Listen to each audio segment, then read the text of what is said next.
Good morning to all of you. Today I am going to start the discuss about my topic name is periods of English literature. अक्सर exam में periods of English literature के विषय में topic पूछा जाता है और बच्चों को वो डेट नहीं याद रहती, जिससे जो है कई प्रकार का कन्फ्यूजन क्रिएट होता है। चाहे वह यूजीसी नेट का एग्ज़ाम हो, चाहे टीजीटी का एग्ज़ाम हो, चाहे पीजीटी का एग्ज़ाम हो, किसी भी एग्ज़ाम में यहाँ पीरियड्स ऑफ इंग्लिश लिटरेचर से क्वेश्चन पूछे जाते हैं। पिछली बार एलटी ग्रेड के एग्ज़ाम में जो है डिफरेंट टाइप्स के क्वेश्चन पूछे गए थे, चाहे वह रोमांटिक पीरियड का डेट हो, चाहे विक्टोरियन पीरियड की डेट हो। जीआईसी लेक्चर में जो स्टूडेंट्स पार्टिसिपेट किए होंगे उन्हें पता होगा कि विक्टोरियन एज की एग्जैक्ट डेट पूछी गई थी। तो 1 से 2 क्वेश्चन या 3 क्वेश्चन कभी कभी ये एग्ज़ाम में पूछे जाते हैं, इसलिए आप सब इस पीरियड्स ऑफ इंग्लिश लिटरेचर की डेट को आपको याद करना है। So today I am going to discuss about the exact date of dark age. What is an exact date of dark age is up to 450. Up to 450 is called dark age. If question will be asked what is an exact date of dark age, answer is up to 450. Second question is that कि old English or Anglo-Saxon period. Old English और Anglo Saxon period. Old English को हम Anglo Saxon periods के भी नाम से जानते हैं, या तो हम एंग्लो सैक्सन पीरियड कह सकते हैं या तो हम ओल्ड इंग्लिश, दोनों इक्वल है। इसकी डेट क्या है ओल्ड इंग्लिश और एंग्लो सैक्सन पीरियड की? 450 to 1066। 450 to 1066 is called Anglo Saxon period और old English period. Next age is 1066 to 1500. 1066 to 1500 is called middle English period और इसी को हम एंग्लो नॉर्मल पीरियड बोलते हैं। कभी कभी टीजीटी के एग्ज़ाम में या पीजीटी के एग्ज़ाम में या डिफरेंट स्टेट लेवल के एग्ज़ाम जो भी कंडक्ट हो रहे हैं उसमें अगर दे दिया एंग्लो नॉर्मन पीरियड, तो एंग्लो नॉर्मन पीरियड हम कहें या मिडिल इंग्लिश पीरियड कहें, दोनों एक है। तो एंग्लो नॉर्मन पीरियड की एज है 1066 से 1500 तक, या हम इंग्लिश पीरियड कहें तो दोनों इक्वल मानी जाती है। नेक्स्ट जो पीरियड है रेनेसेंस पीरियड। डार्क पीरियड के बाद नेक्स्ट पीरियड है द रेनेसेंस पीरियड, और रेनेसेंस को ही हम अर्ली मॉडर्न पीरियड के नाम से जानते हैं। हम रेनेसेंस पीरियड को अर्ली मॉडर्न पीरियड के नाम से जानते हैं और रेनेसेंस पीरियड की जो डेट है 1500 से 1600। 1500 से 1600 की डेट है रेनेसेंस पीरियड। इसको 4 पार्ट में डिवाइड किया गया है रेनेसेंस पीरियड को। जो पहला पीरियड है एलिजाबेथन एज। एलिजाबेथन एज कब से स्टार्ट होता है? 1558 से 1603। एग्जाम में टीजीटी के इस बार अगर क्वेश्चन बनाते हैं एलिजाबेथन एज से, तो हो सकता है पीरियड से रिलेटेड बताए कि एलिजाबेथन पीरियड की क्या डेट हो सकती है। तो 1558 से 1603 is Elizabethan age. Next age is Jacobean age. Jacobean age को 1603 से 1625, 1603 से 1625 की जो एज है वो जैकोबियन एज के नाम से जानी जाती है। फिर 1625 से 1649 कैरोलाइन एज। कैरोलाइन एज की डेट कब शुरू होती है? 1625 से 1649 की जो डेट है वो कैरोलाइन एज के नाम से जानी जाती है। नेक्स्ट है कॉमनवेल्थ पीरियड और इसी को प्यूरिटन इंट्रेगनम प्यूरिटन इंट्रेगनम अगर एग्जाम में पूछ लिया जाता है तो कभी कभी बच्चों को कन्फ्यूजन होता है कि प्यूरिटन इंट्रेगनम क्या है, या कॉमनवेल्थ पीरियड हम कहें या प्यूरिटन इंट्रेगनम कहें, दोनों इक्वल है। ये जो एज है 1649 से 1660।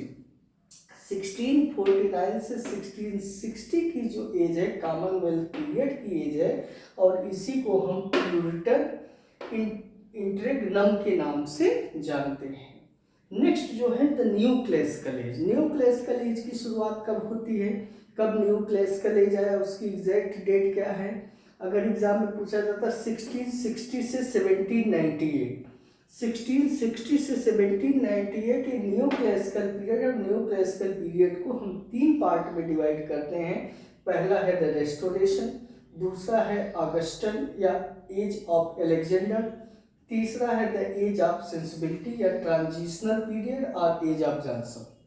अब आपको ये जानना पड़ेगा कि ये पीरियड जो शुरू होता है ये किस किस डेट में शुरू होता है, जो डिवाइड किया गया है। तो 1660 से 1700 का जो पीरियड माना जाता है वो रेस्टोरेशन पीरियड माना जाता है।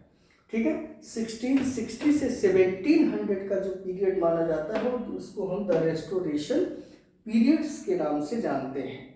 नेक्स्ट जो पीरियड है 1700 से 1745, 1700 से 1745 का जो पीरियड है द अगस्टन है। और अगस्टन एज अगर एग्जाम में नहीं आता और फिर पूछ लिया जाता है age of Alexander Pope, age या तो एग्जाम में आएगा एज ऑफ अलेक्जेंडर पोप का क्या पीरियड है या द अगस्टन एज का पीरियड है, तो दोनों सेम है, द 1700 1745।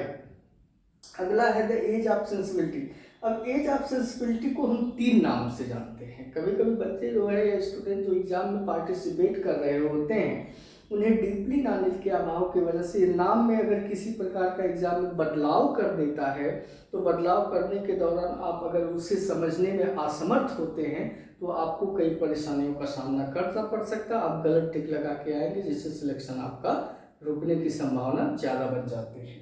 इसलिए आपको ये जानना पड़ेगा कि age of sensibility transitional, age of sensibility को ही हम ट्रांजिशनल पीरियड भी कहते हैं और एज ऑफ डॉक्टर जॉनसन भी कहते हैं।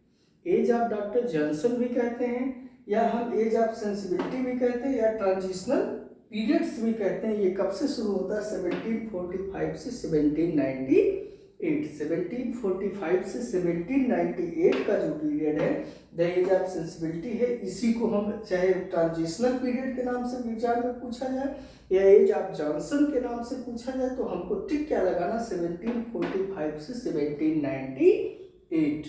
नेक्स्ट जो पीरियड है the romantic period. Romantic period कब स्टार्ट होता है? 1798 से 1837।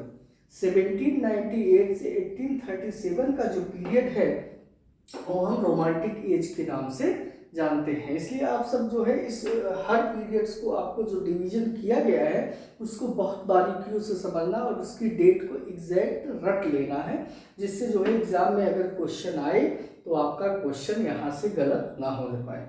द विक्टोरियन पीरियड, अभी जो है जीआईसी लेक्चर का एग्जाम जो 2020 का हुआ था उसमें जो है विक्टोरियन पीरियड की डेट पूछी गई थी। ठीक है, तो 1837 से 1901, 1837 से 1901 जो है वो द विक्टोरियन पीरियड के नाम से जाना जाता है। ठीक है, इसी को हम 2 पार्ट में डिवाइड करते हैं। एक है प्री रेफ्लाइट्स, एक है प्री रेफ्लाइट्स, दूसरा है एस्थेटिज्म एंड डिकेडेंस। प्री रेफ्लाइट्स, एस्थेटिज्म और डिकेडेंस ये दोनों है। प्री रेफ्लाइट्स की जो डेट है 1848 से 1860 की एज है। 1848 से 1860 द प्री रेफ्लाइट्स है और एस्थेटिज्म और डिकेडेंस का जो एज है 1880 से 1901 है। 1880 से 1901 का जो पीरियड है वो डिकेडेंस का है। फिर लास्ट में जो पीरियड आता है मॉडर्न पीरियड। मॉडर्न पीरियड को 2 भागों में हम बांटते हैं। पहला है द एडवर्डियन पीरियड और दूसरा है द जॉर्जियन पीरियड। पहला है एडवर्डियन पीरियड, दूसरा है जॉर्जियन। मॉडर्न एज की डेट क्या है? 1901 से लेके 1945 तक है। 1901 से लेके 1945 तक है। ठीक है, तो 1901 से लेकर 1945 तक है। तो इसमें 2 पार्ट, अगर एडवर्डियन पीरियड एग्जाम में पूछ सकता है तो एडवर्डियन पीरियड की एज है 1901 से 1914 तक। एडवर्डियन पीरियड की जो एज है 1901 से 1914 तक है। और द जॉर्जियन पीरियड की जो एज है 1910 से 1936 तक है। द जॉर्जियन पीरियड की जो एज है 1910 से 1936 तक है। और लास्ट में मॉडर्न पीरियड। लास्ट में जो है पोस्ट मॉडर्न है, लास्ट में जो है पोस्ट मॉडर्न है, जो 1945 से लेकर अब तक जो पीरियड है, इस पीरियड को हम पोस्ट मॉडर्न पीरियड कहते हैं। तो इस हिसाब से टीजीटी के एग्जाम में हो, पीजीटी के एग्जाम में हो, नेट के एग्जाम में हो, जो भी बच्चे इंग्लिश लिटरेचर को ऑप्शनल के रूप में रखते हैं, वो जो है पीरियड्स ऑफ इंग्लिश लिटरेचर से 2 या 3 क्वेश्चन जरूर पूछे जाते हैं।